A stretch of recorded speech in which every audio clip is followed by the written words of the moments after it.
Di dunia ini beragam faktor yang pastinya banyak yang belum kita ketahui dan banyak yang belum terpecahkan. Channel Puteri Lia Izzati akan merungkai faktor yang belum diketahui ramai. Sebelum kita mulakan, jangan lupa follow, like dan subscribe. Terima kasih. Adakah anda pernah melihat mentol lampu yang terus bernyala selama lebih 1 abad, 118 tahun? Lampu pijar ini telah pun menyala sejak zaman Titanic dibina, 1909. Dan tenggelamnya Titanic, 1912, peristiwa Perang Dunia Pertama, 1914, kejatuhan saham di Wall Street New York pada 1929, Perang Dunia Kedua, 1939, penciptaan bom atom pertama, 1945, dan seterusnya pelancaran manusia pertama di bulan iaitu Neil Armstrong pada tahun 1969. Pembinaan Menara Berkembar Petronas pada tahun 1992 dan ia terus menyala sehingga memasuki alaf milenia baru iaitu zaman moden tanpa kerosakan sekalipun. Amatlah hairan jika dibandingkan dengan mentol zaman kini yang dalam jangka masa 5 tahun sahaja sudah terbakar dan tidak boleh digunakan dan perlu ditukar. Ini kan pula mentol dihasilkan lebih 100 tahun yang melalui pelbagai zaman dan terus menyala. Sungguh aneh. Mentol ini pernah memasuki rekod dunia di Guinness Book of World Records, Ripley S. Believe It or Not, dan General Electric sebagai mentol yang paling lama menyala di dunia. Ini bukanlah satu keanehan tetapi ia benar-benar berlaku apabila terdapat sebuah mentol yang menyala selama lebih 1 abad ini menyala malap di Balai No. 6 di 4550 East Avenue iaitu Balai Bomba Livermore Piacenton di California, Amerika Syarikat. Sejak ia dicipta oleh Adolphe A. Chelet pada tahun 1890-an dan dihasilkan pada tahun 1901 oleh pengeluar lampu pijar iaitu Shelby Electric Company yang terletak di Shelby, Ohio. Ia telah pun menyala selama lebih 100 tahun. Mentol antik dan bersejarah secara asalnya mempunyai kapasiti keamatan cahaya sebanyak 60 watt namun sejak ia telah melalui beberapa dekad yang lama, keamatan cahayanya kini telah pun bersamaan dengan sebuah mentol malap 4 watt. Buat pengetahuan anda, cahaya lampu elektrik adalah satu kemewahan di awal abad ke-20 di Amerika Syarikat dan tidak kesemua populasi ketika itu mempunyai akses kepada elektrik. Dan untuk balai bomba ketika itu, mereka terpaksa mengisi minyak gas di balai sebelum bertolak bersama lampu gas dipasang pada kereta sorong yang membawa hos kebakaran untuk memadam kebakaran di waktu malam. Oleh itu, Dennis Bernal iaitu pemilik syarikat Livermore Power and Water Company mendermakan mentol itu kepada Balai Bomba Livermore setelah Dennis menjual syarikatnya itu. Sejak kali pertama mentol buatan Shelby Electric Company ini dipasang di kereta sorong yang membawa hos memadam api di L Street pada tahun 1909, ia tidak bertahan begitu lama untuk mentol itu kekal sebelum dipindahkan lagi ke balai bomba utama di Second.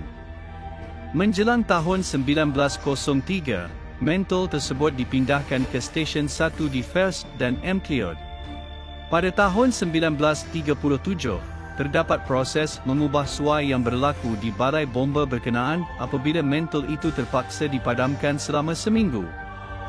Kemudian, buat pertama kali dalam hayat lampu mentol itu selama 75 tahun, ia mula disambungkan kepada grid kebangsaan di Amerika Syarikat dengan bekalan arus 110 volt dan tidak dihubungkan bersama dengan bekalan kuasa sokongan.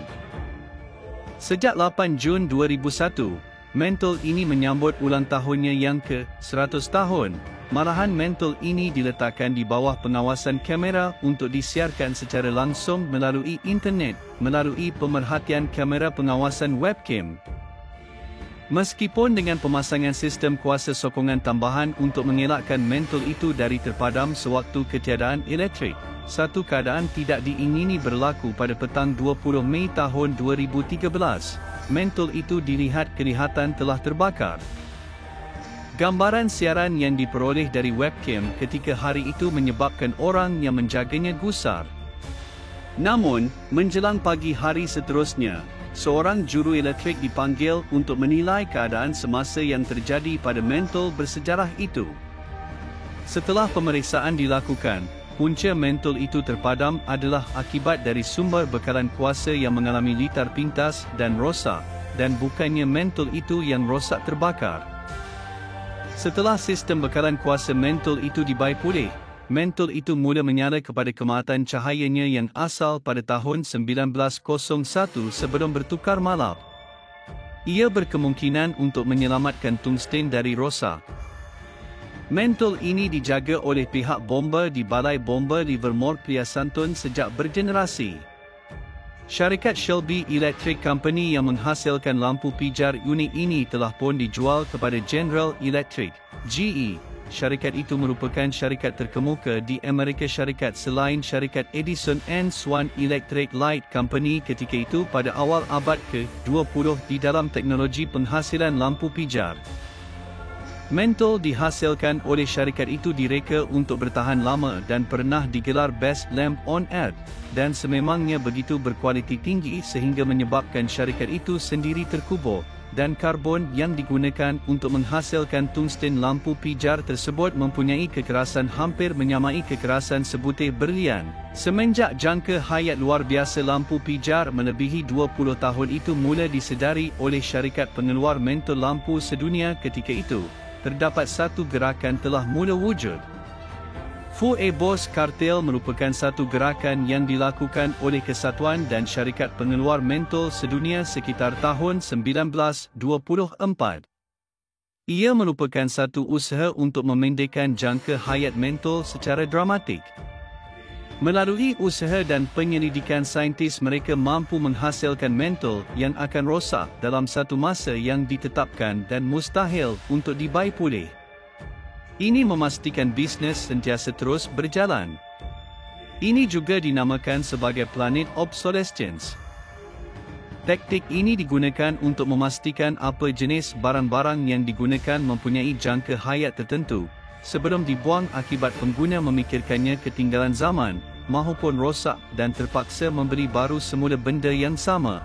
Walaupun ia membantu menghasilkan lebih banyak inovasi dan peluang pekerjaan melalui planet obsolescence, malahan, jika sebuah syarikat mentol itu didapati menghasilkan mentol yang mempunyai jangka hayat yang begitu lama ketika itu, mereka pasti akan didenda oleh Phoebos Cartel.